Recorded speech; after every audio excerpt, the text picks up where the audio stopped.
Hello hi everyone, అందరూ ఎలా ఉన్నారు? మేమైతే చాలా బాగున్నాం. అలాగే నా వీడియో ఫస్ట్ టైం చూస్తే ప్లీజ్ సబ్స్క్రైబ్ చేయండి, ఒక లైక్ ఇవ్వడం మాత్రం అస్సలు మర్చిపోకండి. ఇది వచ్చి సాటర్డే రోజు వ్లాగ్ అండి. మార్నింగ్ టిఫిన్ కోసం అని చెప్పి పల్లీలు అయితే వేయించుకున్నాను. పల్లీలు ఒక్కొక్కసారి ఒక్కొక్కలా వేయిస్తానమాట.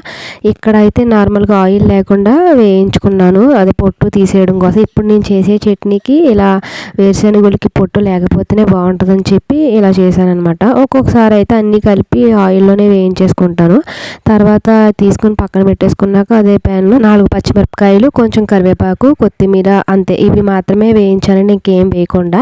తర్వాత కొంచెం వేగాక అవి కొంచెం చింతపండు, ఈ చింతపండుకి అయితే లోపల పిక్కలు లాంటివి ఏమి ఉండవు, చాలా నీట్గా ఉంటుంది. అందుకే డైరెక్ట్ వేసేసి వేయించేసుకున్నాను, లేకపోతే నానబెట్టి వాటర్ అనేది వేసుకుంటాను అనమాట. ఇంకా అలాగే ఇక్కడ చట్నీ పెట్టేసుకుంటున్నాను అనమాట. ఇవన్నీ మిక్సీ జార్లో వేసేసుకుని జీలకర్ర, సరిపడా ఉప్పు, ఒక వెల్లుల్లిపాయ, అంతే. ఇవి మాత్రమే వేసి చాలా మెత్తగా ఈ చట్నీ చేసుకున్నాను అనమాట. ఈ చట్నీ ఇంత ఫైన్గా చేసుకుంటేనే బాగుంటుంది, అలాగే ఇంత చాలా పలచగా కూడా బాగుంటుంది. నేను యాక్చువల్లీ ఇడ్లీలోకి చేశాను అనమాట. ఇది ఇడ్లీలోకి చట్నీ కన్నా చట్నీలో ఇడ్లీ వేసుకొని అన్నట్టు బాగుంటుంది. అందులోనూ ఇప్పుడు వర్షం కాబట్టి ఇలాంటి టైంలో ఇలా వేసుకుంటే వేడివేడిగా చాలా బాగుంటుందండి. ఇది ఇడ్లీ ఆల్రెడీ వేసాను, అప్పుడు కూడా నేను వీడియో తీసాను, కానీ ఎలా పోయిందో తెలీదు. చాలా బాగా వచ్చింది అనిపించింది నాకు. ఇలా ఇడ్లీలో చట్నీ వేసుకుని కన్నా చట్నీతో ఇడ్లీ తిన్నట్టు చాలా బాగుంటుంది. ఇలా మీరు ఎప్పుడైనా ఇలా ట్రై చేశారా? ఒకసారి ట్రై చేయండి. ఇలా ఇష్టపడే వాళ్ళు ఖచ్చితంగా కామెంట్ చేయండి. నార్మల్గా చట్నీస్కి అయితే నేను తాలింపు ఏం పెట్టనండి, కాకపోతే దీనికైతే తాలింపు బాగుంటుందని చెప్పి తాలింపు వేసాను. ఇది చట్నీ కాల్లో వచ్చి ఇక్కడ కొంచెం వైట్ కలర్లో కనిపిస్తుంది, కానీ చాలా లైట్ గ్రీన్ కలర్లో అనేది చట్నీ ఉంది ఆ రోజు. కాకపోతే ఇక్కడ లైట్ కలర్ కనుకుంటా ఇలా కనిపిస్తుంది. టేస్ట్ అయితే చాలా బాగుంది అనమాట. ఇలా ఎప్పుడు కన్నా అప్పుడప్పుడు ట్రై చేస్తే చాలా బాగుంటుంది. ఏం తింటున్నావు? చిప్సా?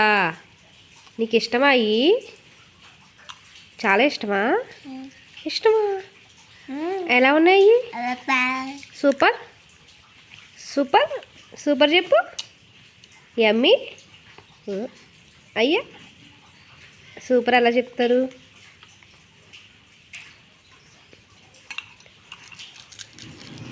ఈ గోరింటాకు తెచ్చి అయితే 2 days అయిందండి. ఇప్పటికి బద్ధకంతో అలా ఉంచేసామన్నమాట. కానీ తడిగా ఉంది కొంచెం అన్నట్టు అలా ఉంచేసాము.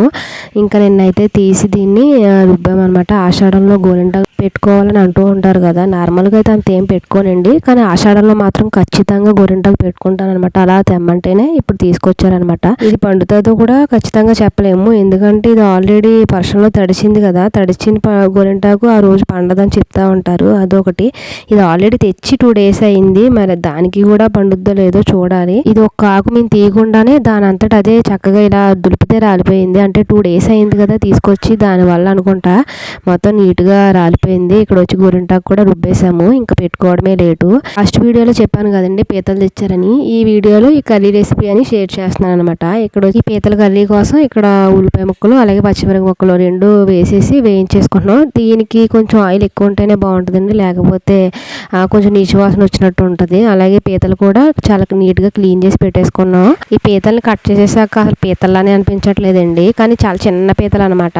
కొంచెం పెద్దగా అయితే ఇంకా బాగుండేది. అలాగే ఇవి వేగిపోయాక అల్లం వెల్లుల్లి పేస్ట్, కొంచెం పసుపు, అలాగే ఇంట్లో చేసిన కొంచెం మసాలా పేస్ట్ వేసుకున్నాను. తర్వాత లాస్ట్లో మళ్ళీ మసాలా పౌడర్ అనేది వేసుకుంటాం అనమాట. అలాగే ఇక్కడ తర్వాత ఇవన్నీ వేగాక ఈ పీతలు అనేవి వేసేసుకోవాలి. ఈ పీతలు కూడా కొంచెం ఒక 5 నిమిషాలు వేగిన తర్వాత సరిపడా ఉప్పు, కారం, మసాలా పౌడర్ ఈ 3 వేసేసుకుని అప్పుడు వేగనివ్వాలండి. ఇలా పైన వేసుకుంటేనే ఈ ఉప్పు కారం కూడా బాగా పడతాయి అనమాట. ఇవి కూడా వేసేసుకుని కొంచెం ఈ 5 నిమిషాలు వేగాక తర్వాత కొంచెం చింతపండు, చాలా తక్కువ చింతపండు వేసామా వేయలేదా అన్నట్టు కొంచెం చింతపండు మాత్రం రసం వేసుకున్నానండి, అది వీడియోలో స్కిప్. ఇలా చింతపండు వేసుకుంటేనే పీతల కర్రీ టేస్ట్ బాగుంటుంది. ఈ పీత అయితే చాలా చిన్నగా ఉంది, కానీ మా అమ్మమ్మ వాళ్ళ ఊరు సైడ్ అయితే, అంటే వాళ్ళకి గోదావరి దగ్గర వల్ల చాలా పెద్ద పెద్ద పీతలే ఉండేవి అనమాట. చాలా పెద్దగా ఉండేది, ఒక్క పీత తెచ్చేవారు, ఆ ఒక్క పీతతోనే కర్రీ అయిపోయేది. నా చిన్నప్పుడు అయితే నాకు తెలియదు కూడా అది కరుస్తుంది అన్న విషయం. దానికి కరవకుండా ఉండడానికని తాడు కట్టేవారు అనమాట.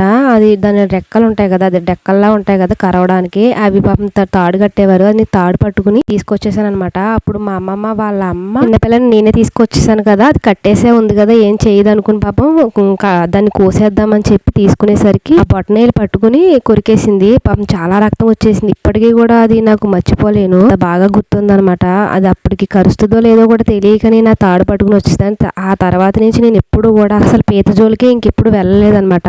అప్పుడు కూడా కట్టేసే ఉంది, మరి ఎలా వెళ్ళిపోయిందో వేలు వెళ్ళిపోయింది అనమాట. పాపం కొరికేసింది. పీతతో నాకు అంత ఎక్స్పీరియన్స్ ఉందనమాట. ఇలా పీతలు తెచ్చినప్పుడు ఇలా తినేటప్పుడు మాత్రం ఆ పీతల విషయం ఖచ్చితంగా నాకు గుర్తొస్తూ ఉంటది అనమాట. అప్పుడు పెద్దవాళ్ళు చేయి కాబట్టి అప్పుడు అలా కట్ అయింది. అదే నా వేలు వెళ్ళిపోయి ఉండుంటే ఖచ్చితంగా సగం కట్ అయిపోయేదేమో అని ఇలా పీతలు వండినప్పుడల్లా అనుకుంటూ ఉంటాను. ఫైనల్ గా మా పీతల కర్రీ అయితే రెడీ అయిపోయింది. టేస్ట్ అయితే చాలా బాగుంది. కాకపోతే కొంచెం కారం ఎక్కువగా అనిపించింది నాకైతే. మాత్రం కారం ఉండాలని చెప్పి మా ఇంట్లో వాళ్ళు అయితే అన్నారు. ఫైనల్ గా కర్రీ అయితే సూపర్. ఇక్కడ వచ్చి గోరింటాకు రుబ్బుకున్నాం కదా, అది పెట్టుకుంటున్నాము. ఇక్కడ ఆద్యకైతే స్మెల్ నచ్చలేదు అసలు. బాబోయ్ చీ అంటే స్మెల్ వస్తుందని వెనక్కి వెళ్ళిపోతుంది.